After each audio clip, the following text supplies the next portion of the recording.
In this video, we're going to look at the concept and equation behind density, and finish off by looking at how we can find the density of unknown solids and liquids experimentally.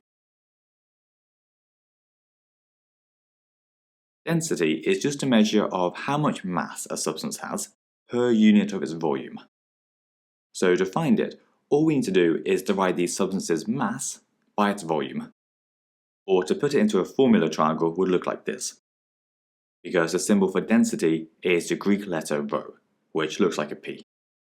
And because mass is measured in kilos, and volume is measured in meters cubed in physics, density is normally measured in kilos per meter cubed.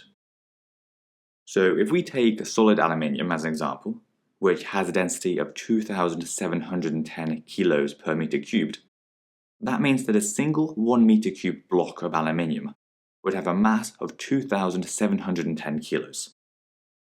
We can also measure density in other units though, with the common one being grams per centimetre cubed.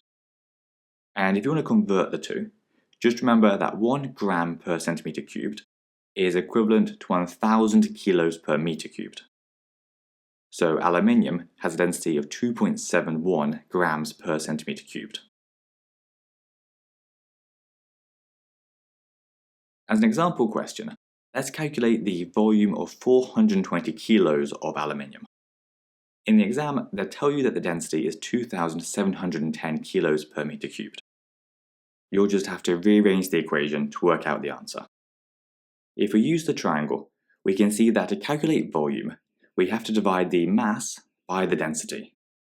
So we just do 420 kilos divided by 2,710.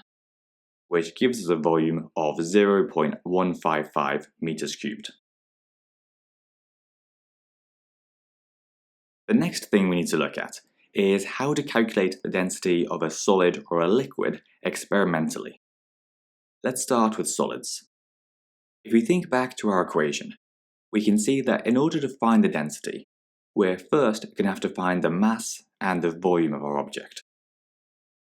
Finding the mass is the easy part.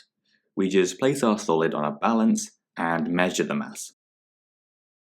The volume, though, is a bit trickier and depends on whether it's a regular or irregular shape. If it's regular, like some kind of cube or cuboid, then we can find its volume by measuring and then multiplying its length, width, and height. So for this cuboid here, its volume would be 4 times 3 times 2. So 24 centimeters cubed. However, if the solid's irregular, then we have to find its volume using a eureka can that's been filled with water and an empty measuring cylinder.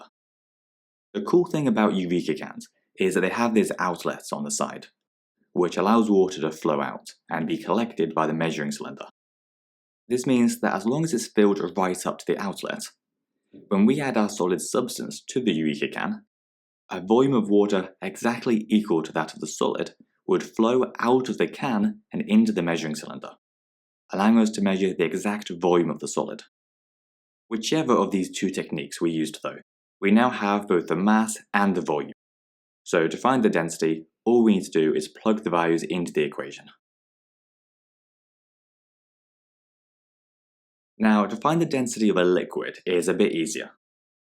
All we have to do is place an empty measuring cylinder onto a balance and zero the balance to reset it. Then we pour some of the liquid into the cylinder, for example 10 milliliters, which is the same thing as 10 centimeters cubed, and we record the mass of that amount of liquid. Then we just divide the mass by the volume, and that gives us our density.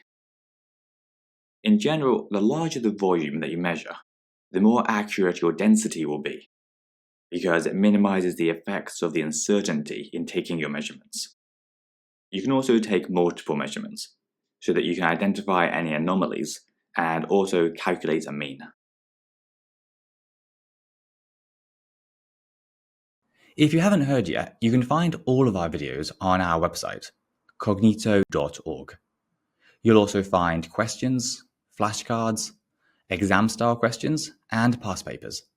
and we track all of your progress so that you always know what to study next. So sign up for free by clicking here, or browse our playlist here on YouTube.